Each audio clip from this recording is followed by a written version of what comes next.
this edition of Ask Sarah Live.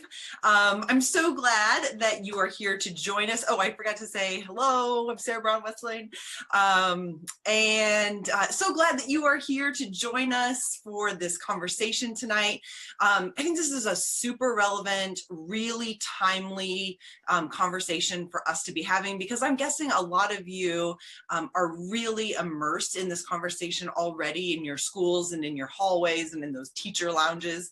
You know, our senses have really been heightened, I think, lately to the social emotional needs of our students. And that's what tonight's chat is about. It's about the underneath. It's about what's beneath the surface. It is about the most human work that we do in our schools. And to help us delve into this incredibly poignant topic tonight and help us work through this conversation, I'm really excited to introduce you to Orly Mundell. Hi. An American government teacher and freshman coordinator at Pikesville High School in Baltimore County Public Schools, Maryland. I'm so glad that you are here. Yeah. So for those of you who have joined us before on Ask Sarah Live, welcome back. You probably know that one of the best things about this is the conversation that happens in the chat box below all of this. So make sure to introduce yourselves to this amazing, thoughtful community of teachers who's converging to have this conversation tonight. Be sure also to send us your questions throughout the chat, and Orly and I will try to take some of those as they come in. But I'm ready to jump into this topic. But before we do, Orly, will you start by just telling us a little bit about your story and a little bit about how you have come to be so passionate about social emotional education and learning? So I am from a small town in New Jersey, an Orthodox community where I grew up quite sheltered. I went to school in New York City and decided that I'm going to be a teacher. So I went to NYU, their School for Education, and I majored in social studies ed, specifically urban ed. And I found myself in the big bad city all alone, little girl. Because I'm really little. I'm only 4'10", so literally little girl in the city.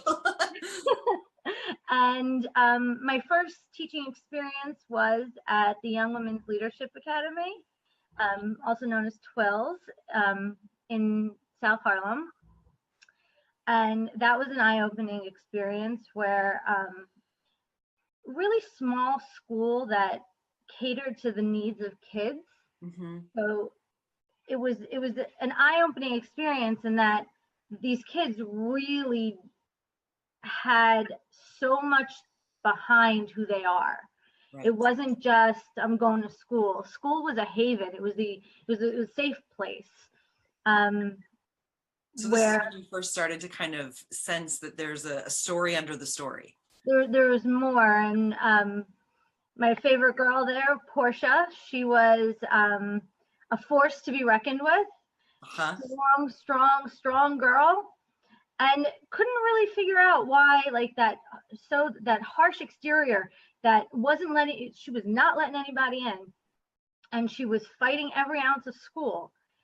Kids, what we found is that kids really need to feel safe to learn. Absolutely.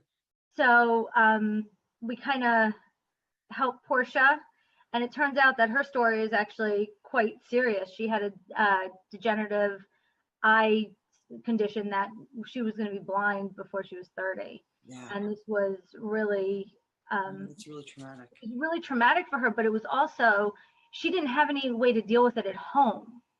Right. So that gave me an impetus to say, wow, the way I grew up is not the way everybody else did. And I think that really is so much about, you know, that really typifies what this discussion is all about, that really the role that schools do play in thinking about this whole person, right, this whole child. And I bet everybody out there can think of that student that really either reminded them or taught them that this work is about what's underneath, you know? And it's real, and you're never going to be able to teach fully without understanding that each child is an individual.